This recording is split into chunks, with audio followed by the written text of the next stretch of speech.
నా పేరు రేవతి అండి. నేను శివం రోడ్ నుంచి వచ్చాను. మేము 40 ఇయర్స్ నుంచి అక్కడే ఉంటున్నాము. మా నాన్నగారు సెంట్రల్ ఎక్సైజ్ సూపరింటెండెంట్గా చేసేవారు.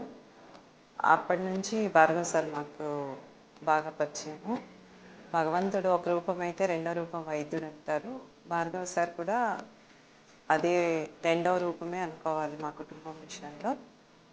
మా నాన్నగారు 1985లో చనిపోయారు. ఆ తర్వాత కంటిన్యూగా మా ఫ్యామిలీ మా తరం ముందు తరం కాకుండా ఇప్పుడు రెండవ తరం మూడవ తరం వాళ్ళు కూడా భార్గవ డాక్టర్ దగ్గర ట్రీట్మెంట్ కోసం వస్తున్నారు. మొన్న నాకు ఒకసారి ట్యూబర్క్యులోసిస్ వస్తే అందరు డాక్టర్స్ దగ్గరికి వెళ్తే 90 ఇంజెక్షన్స్ ఇవ్వాలి, క్యూర్ అవుతుంది అన్నారు. కానీ సార్ దగ్గరికి వచ్చేటప్పటికి వచ్చినప్పుడు ట్రీట్మెంట్కి 15 డేస్లోనే అంతా క్లియర్ అయిపోయింది.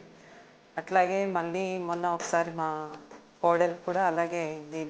B6 D3 విటమిన్స్ అన్నీ తక్కువ ఉన్నాయని డాక్టర్స్ దగ్గరికి వెళ్తే వాళ్ళు ఏవో మెడిసిన్స్ రాసి ఇచ్చారండి. అవి అసలు ఇప్పుడు మార్కెట్లో లేవన్నారు సారు. అలాగా కొందరు డాక్టర్స్ దగ్గరికి వెళ్ళి ఆ నమ్మకం కలగాలి అనాలి అంటే కూడా మాకు మళ్ళీ డాక్టర్ దగ్గరకు వచ్చి చూపెడితే కానీ వాళ్ళ మీద మాకు నమ్మకం అంతా కుదరట్లేదు. అలా వేరే వేరే డాక్టర్స్ దగ్గరికి వెళ్తే మా ప్రాబ్లమ్స్ అలాగా ఉన్నాయి. కాబట్టి సార్ దగ్గరకు వస్తేనే మాకు ఏదైనా క్యూర్ అవుతుందని నమ్మకంతో నేను సార్ మీద ఈ స్పీచ్ ఇస్తాను.